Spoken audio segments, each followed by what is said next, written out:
So here's today's adventure. What I'm going to do is I'm going to get a rope around there and support it back up to the tree, and also tie it back to this, I think, as well, and then have the ability to both pull it away from the building that way, and this one is also up off to the side, so it's going to also want this to swing that way, and I'll just have two ropes in it and just kind of ease. It's really, it's amazing that it's just on that. I guess the weight is kind of stopped there, but so that's the idea.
Okay, first draft.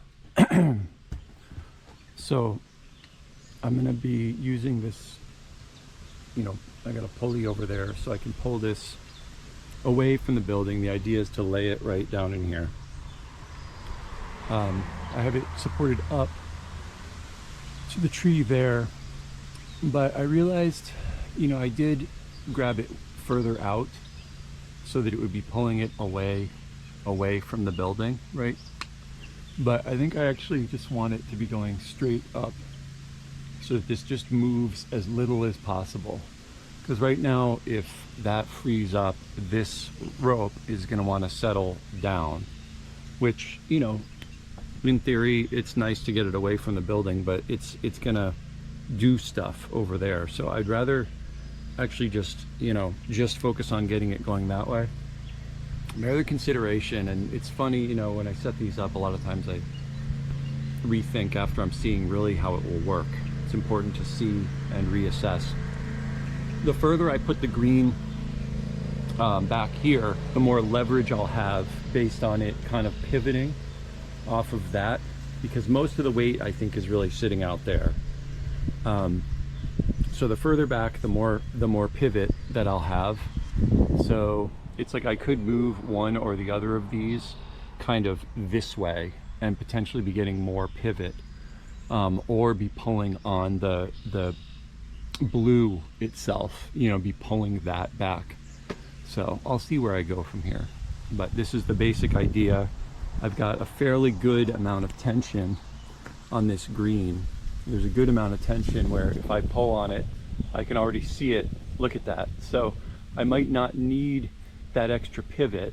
I'm already able to move this without very much effort. So the main thing is that moment once I free up this little cut, what's it gonna do? And then from there, I'll have the blue line is coming back here, and I've got that on a porta wrap so I can control the fall. And I've got, my pole saw I'm just gonna use to just nibble that away. So by freeing this up, so that was locked off, I'm just gonna pull this right out of here.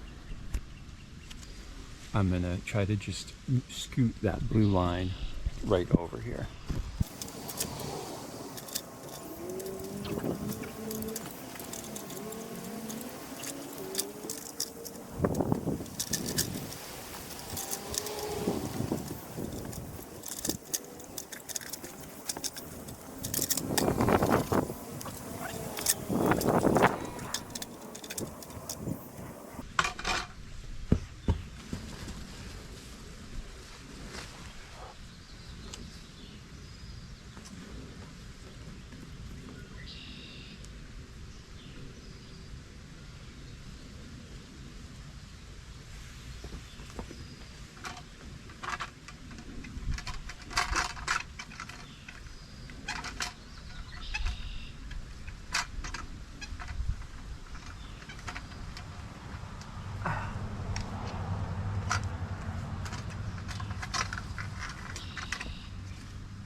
All right, exactly as designed.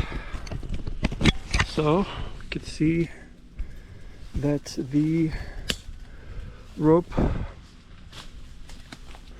the blue, settled down. And I was curious to see what's going on here. It's a nest made of feathers, or it's like a bird. Interesting. I wonder if it died of cold. So I started to second guess. I probably could have used a bigger rope. This rope is under a lot of tension. I do have a 5/8. I should have used that, but I didn't. So I was able to use the advantage to break that, because the where I was cutting was ending up, you got to make sure you don't get pinched. That's why I was cutting so slowly and backing out a few different times. So from here, I'll see if I can work this over by pulling on the green and letting out the blue to let it glide over here. So let's see how this goes. Let me go ahead and put this out of the way.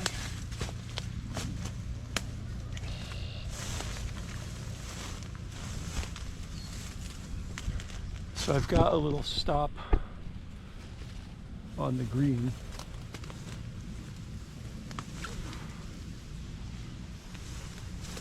You see that little catch? So if needed, I can. So I think what I'll do from here is I'll just take what I can.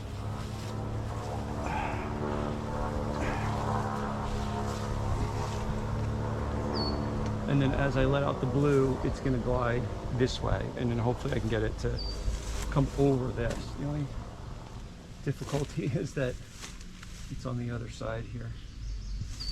Maybe first, I'm kind of curious with this.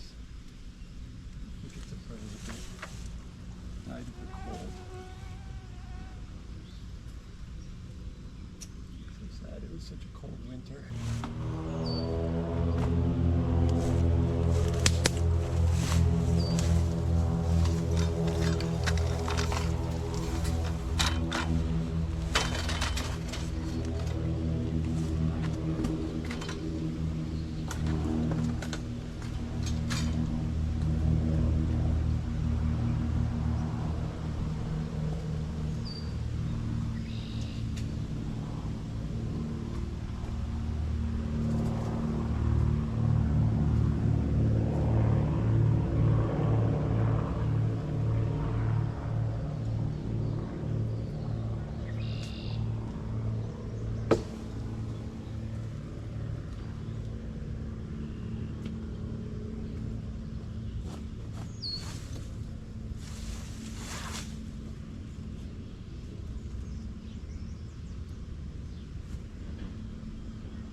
I could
tell what it's resting on down there.